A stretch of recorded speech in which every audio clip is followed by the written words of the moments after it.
Predvsem je na današnji skupščini začudilo to, da ni dobil predlagan kandidat za nadzorni svet podpore strani belgijske KBC. Več kot očitno je bilo, da je Republika Slovenija glasovala proti temu, kar ustvarja nek čuden občutek. Hkrati pa je pomembno z vidika delničarjev, da je na naše izrecno vprašanje predsednik uprave odgovoril, da je po njegovi oceni dno že doseženo. Hkrati je rekel, da se drzne zagotoviti, da bo proti koncu leta poslovanje družbe že pozitivno. To je vzpodbudno, medtem ko na drugi strani seveda tudi več kot jasno povedal, da bo potrebna dokapitalizacija v višini 250 milijonov evrov, kar pa je seveda spet samo po sebi dovolj zgovoren podatek, ki nas napeljuje na to, da tudi o vprašanjih sicer upravljanja vloge največje slovenske banke v smislu suporta slovenskemu gospodarskemu prostoru in ekonomiji lahko računamo po tej plati še vendarle na določene momente, ki so lahko zaskrbljujoči. Mi menimo, da bi seveda morala biti temeljna vloga banke, da suportira gospodarske subjekte in pa seveda s tem tudi z drugimi aktivnostmi same pogoje in gospodarski prostor Republike Slovenije, ki potrebuje seveda strani banke ustrezen suport. Kako komentirate dejstvo, da belgijski predstavnik v nadzornem svetu, gospod Mampej, ni dobil potrebne večine glasov? In kaj to pomeni? Ali to pomeni, da v bistvu pogajanja so v krizi oziroma so zastala med državo in KBC? Ja, špekulacije so lahko različne. Jaz razumem tudi to, da pogajanja še tečejo in je to mesto še čaka na potencialnega kandidata, ki ga bodo lastniki določili oziroma za katerega se bodo sporazumno dogovorili. Ste vi pričakovali, da ne bo potrjen, ali je to za vas presenečenje, kar se je zgodilo? Za mene na nek način je seveda presenečenje, ampak ne glede na to, moje mnenje je, da to ne pomeni kakšnega slabega znaka. Nasprotno, jaz to gledam pozitivno. Dokdaj pa imajo čas se pogajati? Kdaj je rok za dokapitalizacijo? Jaz mislim, da je v teku julija, je še čas, da lastniki dosežejo dogovor. Če tega dogovora ne bo, potem moramo mi nemudoma začeti z aktivnostmi za javno prodajo. Kakšen je zdaj predlog uprave za dokapitalizacijo? Kakšne vrste? Javna ponudba delnic ali poziv lastnikom ali kako? Kakšen je predlog?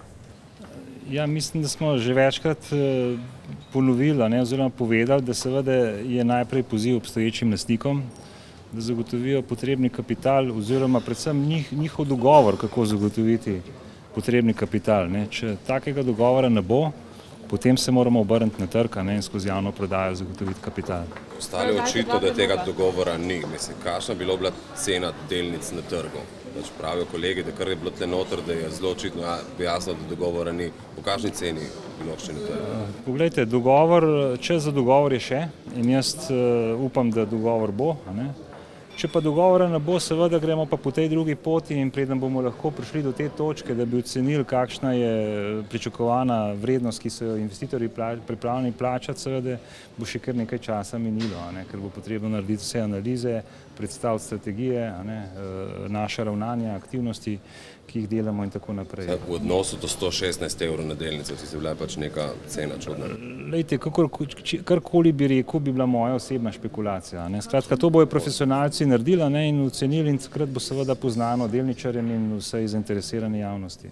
No, v dobro banke in željo, da bi ta uspešno poslovala in imela pozitivno perspektivo, seveda ne želim biti preveč kritičen. Je pa dejstvo, da marsikatero vprašanje vezano na preteklost žal ostaja odprto in nepojasneno.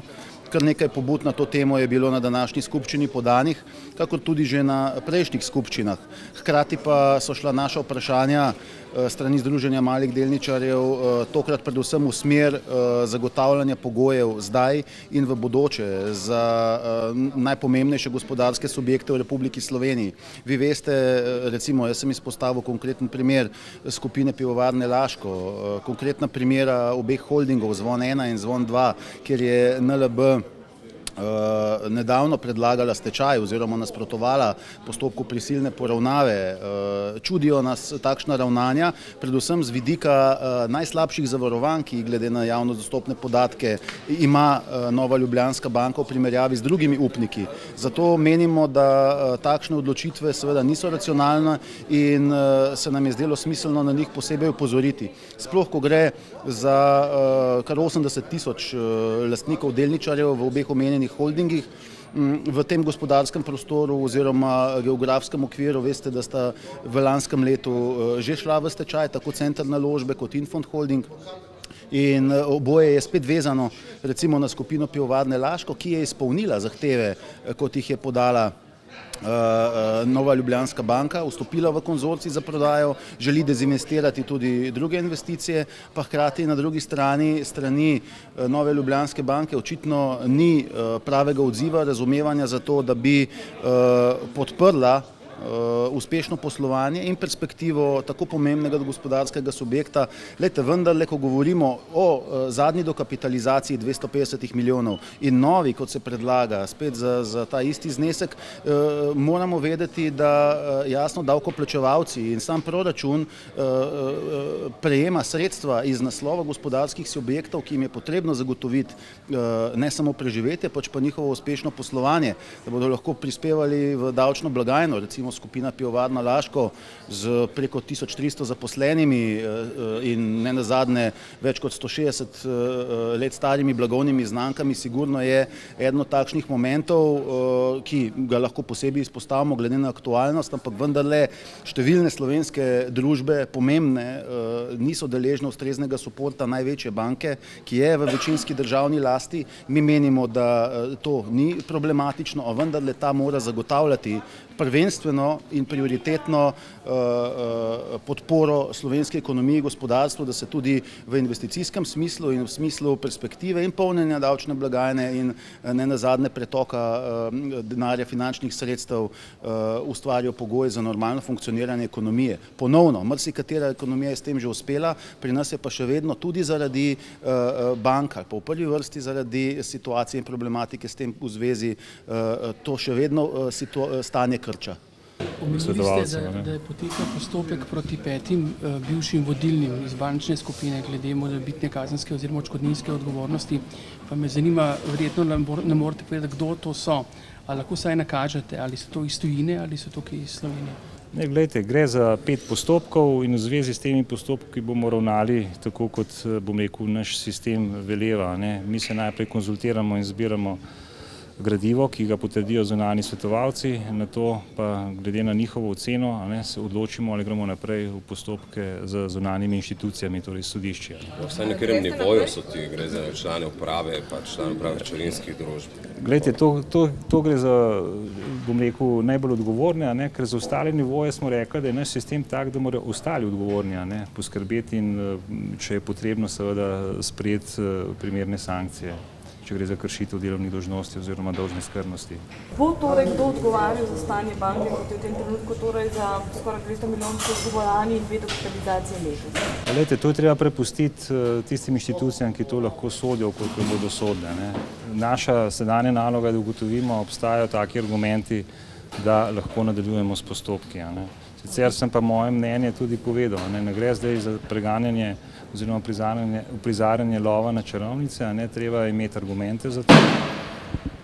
Sicer pa vse odločitve, ki so se zdaj izkazale za poslovno slabe, nimajo osnove oziroma ne ponujajo argumentov za odškodninsko preganjanje.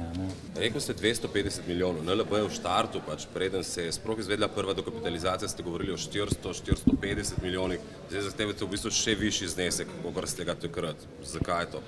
Ni uspelo nič prodati, ali kaj to pomeni? Ne, znesek je konsistenten s prvo oceno, 400 do 450 milijonov. Zdaj v 500 se skupaj spada. Seveda, nekatere predpostavke so se spremenile, predvsem pa želimo malo večjo margino nad to, bi rekel, najnižjo mejo, ki zahteva regulator. Če regulator zahteva 9%, potem ne moramo ciljati točno 9%, ampak je treba imeti malo rezerve za to, da se v primeru morebitnih tveganj še vedno giblješ nad pričakovano mejo. Kaj pa rezultati poslovnih letošnjih doslej? Doslej rezultat je, mislim, da smo za prvi kvartal povedali, kakšen je, gre za pozitiven rezultat, ki je šibek, tudi za konec leta smo naredili oceno, še vedno vztrajamo na tem, oziroma mislimo, da bo rezultat pozitiven, gre pa za šibek dobiček in seveda le-ta je podvržen številnim, bom rekel, negotovostim.